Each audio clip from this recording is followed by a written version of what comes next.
Stretching exercise केल्यानंतरच तुम्ही पूर्ण प्रॉपर एक्सरसाइज करता तरी तुम्हाला त्याचा बेनिफिट होतो, कारण की तेव्हा तुमची जी दिवसभर बसून ऑफिसमध्ये तुमचे जे पेल्विक फ्लोर असतात हे थोडेसे म्हणजे आपलं हार्ट चांगलं होईल, आपलं माइंड थोडं शांत होईल, माइंडकडे ब्लड सर्क्युलेशन वाढेल आणि पूर्ण बॉडीमध्ये संचार येणार, पूर्ण बॉडी रिलॅक्स होणार. कारण की काही छोट्या मोठ्या ट्रिक्स वापरून आपण आपलं लैंगिक आयुष्य कसं सुधारू शकतो की जेव्हा केव्हा तुम्ही समागमाचा विचार करता तर त्यापूर्वी तुम्ही काय तयारी करायला पाहिजे, किंवा काही बिझनेस करता किंवा काही नोकरी करता आणि जेव्हा घरी येता तेव्हा तुम्ही खूप थकलेला असता.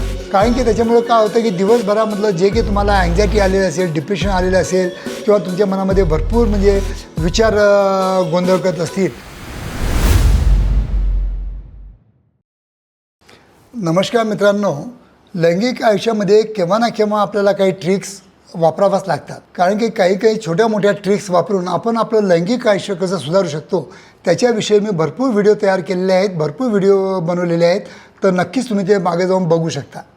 तर मित्रांनो, अशाच एका ट्रिकविषयी आज मी तुम्हाला सांगणार आहे की लैंगिक आरोग्य चांगलं ठेवण्यासाठी किंवा लैंगिक आयुष्य चांगलं मजबूत आणि टिकाऊ ठेवण्यासाठी आपल्याला समागमाच्या अगोदर कोणता व्यायाम केला तर आपल्याला त्याचे जास्त बेनिफिट भेटतील आणि आपल्याला चांगले प्रॉपर इरेक्शन आणि प्रॉपर इजॅक्युलेशनसाठी आपल्याला त्याची मदत होईल, त्याविषयी आज आपण थोडक्यात ह्या व्हिडिओद्वारा नक्कीच एक सायंटिफिक इन्फॉर्मेशन नेहमीसारखी घेऊया. तर मित्रांनो, खरोखर माझे मराठी व्हिडिओ जर तुम्हाला आवडत असतील तर नक्कीच लाईक करा, शेअर करा आणि माझ्या मराठी चॅनलला जास्तीत जास्त सबस्क्राईब करून नक्कीच आपल्या मित्रांना नक्कीच शेअर करा. आणि जास्तीत जास्त तुम्ही जितकं शेअर केलं तितकं त्यांना जास्तीत जास्त बेनिफिट नक्कीच होऊ शकतं. तर मित्रांनो, आजचा जो आपला विषय आहे की जेव्हा केव्हा तुम्ही समागमाचा विचार करता तर त्यापूर्वी तुम्ही काय तयारी करायला पाहिजे, असे कोणते एक्सरसाइज करायला पाहिजे जेणेकरून तुमच्या बेडरूमचा परफॉर्मन्स तुम्ही अजून चांगलं म्हणजे नेहमीपेक्षा जास्त देऊ शकता, त्याविषयी आज आपण थोडक्यात माहिती घेऊया. तर मित्रांनो, मी तुम्हाला नेहमी सांगत असतो की जेव्हा केव्हा तुम्ही दिवसभर धंद्यावर जाता किंवा काही बिझनेस करता किंवा काही नोकरी करता आणि जेव्हा घरी येता तेव्हा तुम्ही खूप थकलेला असता. कारण दिवसभराची किरकिरी असते, काही भांडणं असतात, काही गोष्टी आपल्याबरोबर घडलेल्या असतात किंवा काही बॉस चिडलेला असतो, असं काही म्हणजे किंवा धंदा कमी झालेला असतो. तर अशा वेळेला आपण जेव्हा घरी येतो तेव्हा केव्हा आपल्याला थोडंसं रिलॅक्झेशनची गरज असते. तर तुम्हाला काय करायचं आहे, जेव्हा केव्हा तुम्ही घरी येता ऑफिसमधून म्हणा किंवा बिझनेसमधून म्हणा, तुम्ही चांगलं थंड पाण्यानेच आंघोळ करा. थंड पाण्याने आंघोळ करून एक 5 ते 10 मिनटं तुम्ही बेडरूममध्ये प्राणायाम आणि योगा करा. कारण की त्याच्यामुळे काय होतं की दिवसभरामधलं जे की तुम्हाला अँझायटी आलेलं असेल, डिप्रेशन आलेलं असेल किंवा तुमच्या मनामध्ये भरपूर म्हणजे विचार गोंधळ करत असतील तर ते विचारांना स्टॅबिलाईज करण्यासाठी नक्कीच तुमच्या प्राणायाम आणि योगाची तुम्हाला नक्की मदत होते. तर तुम्हाला काय करायचं आहे, फक्त 15 मिनटं प्राणायाम करा. जर प्राणायाम करता जर तुम्ही चांगलं म्हणजे श्वासोच्छ्वास जर घेतला तर आपल्या नॉस्ट्रिलमध्ये जे L-आर्जिनिनची जी फॅक्टरी आहे तर त्याचं प्रमाण आपल्या बॉडीमध्ये नायट्रिक ऑक्साईडमध्ये रूपांतर होईल आणि आपल्या रक्तवाहिन्या ज्या आहेत त्या चांगल्या खळखळ वाहतील आणि त्या रक्तवाहिन्या थोडा डायलेट म्हणजे थोड्या फुलून जातील आणि त्याच्यामुळं आपल्याला बेडरूमचा परफॉर्मन्स चांगल्या प्रकारे आपण देऊ शकणार.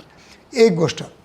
दुसरी गोष्ट, जर तुम्ही किगल एक्सरसाइज जर केल्या तरी तुम्हाला त्याचा बेनिफिट होतो. कारण की तेव्हा तुमची जी दिवसभर बसून ऑफिसमध्ये तुमचे जे पेल्विक फ्लोर असतात हे थोडेसे म्हणजे रिजिड झालेले असतात, त्यांना रिलॅक्सेशन करण्यासाठी तुम्ही आल्या तुम्ही म्हणजे आंघोळ केल्यानंतर किंवा आंघोळीच्या अगोदर एक 10 मिनटं तुम्हाला किगल एक्सरसाइज करणं अत्यंत गरजेचं असतं, जेणेकरून तुमचं पेल्विक फ्लोअरचे मसल रिलॅक्स होतील आणि त्याच्यामधून ब्लड फ्लो तुम्हाला चांगला येण्यासाठी नक्कीच या रिलॅक्स मसलची तुम्हाला मदत होऊ शकते.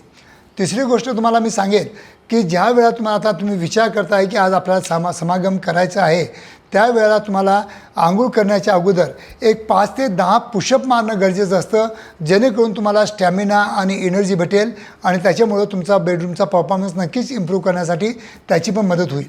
आणि एक तुम्हाला नक्की सांगत असतो की या सगळ्या गोष्टी जर चांगल्या तुरंत प्रॉपरली घडून आल्या आणि जर तुम्ही 1 ग्लास कोमट पाण्यामध्ये फक्त एक RG फ्लोचं सॅचे जे माझ्या क्लिनिकला अवेलेबल आहे हे एक मिक्स करायचं, याच्यामध्ये 2 लवंग टाकायच्या अर्धा निंबू टाकायचा आणि थोडेसे 4-5 अद्रकचे ज्यूस टाकायचं 4-5 थेंब आणि त्याच्यामुळे हे जर मिश्रण तुम्ही जर सेक्स करण्याच्या अगोदर जर 1 तासापूर्वी जर घेतलं तर नक्कीच आपलं रक्तभिसरण चांगलं होईल, आपलं हार्ट चांगलं होईल, आपलं माइंड थोडं शांत होईल, माइंडकडे ब्लड सर्क्युलेशन वाढेल आणि पूर्ण बॉडीमध्ये संचार येणार, पूर्ण बॉडी रिलॅक्स होणार आणि त्याच्यामुळं आपल्याला बेडरूमचा परफॉर्मन्स चांगला देण्यासाठी नक्कीच या RG फ्लोची आपल्याला मदत होते. तर ह्या कोणत्याही गोष्टीसाठी पूर्वतयारी गरजेचं असतं. जसं तुम्ही आता व्यायाम करायला जाता, तुम्ही काय करता, पहिले स्ट्रेचिंग एक्झरसाइज करता, स्ट्रेचिंग एक्झरसाइज केल्यानंतरच तुम्ही पूर्ण प्रॉपर एक्झरसाइज करता. त्याचप्रमाणे ह्या पण एक म्हणजे आपण जो सेक्स करतो आहे तो व्यायाम समजून त्याच्या पूर्वतयारी म्हणजे आपण स्ट्रेचिंग एक्झरसाइज वगैरे करायला पाहिजे आणि त्याच्यामुळं आपल्याला कुठेही सेक्च्युअल ॲक्टिव्हिटी करताना कुठे पेन झालं नाही पाहिजे, कोणत्याही पोझिशनमध्ये आपण तयार राहिलं पाहिजे आणि कोणतीही पोझिशन आपल्याला ॲक्सेप्टेबल पाहिजे. तर असं जर तुम्ही करत असाल तर नक्कीच तुमच्या सेक्च्युअल परफॉर्मन्समध्ये आणि बेडरूमच्या परफॉर्मन्समध्ये नक्कीच इम्प्रूव्हमेंट दिसून येईल. तर मित्रांनो, या छोट्या मोठ्या ट्रिक असतात, ह्या तुम्हाला फक्त अश्वगंधा शिलाजीत खाऊन किंवा ऑनलाईनची औषधी मागून जर तुम्हाला सॉल्व करायचा प्रयत्न करत असाल तर नक्कीच तुम्ही स्वतःच फसवणूक करताय असं समजून फक्त या ट्रिक यूज करून नक्कीच तुमचं लैंगिक आयुष्य तुम्ही चांगलं जगू शकता. धन्यवाद मित्रांनो.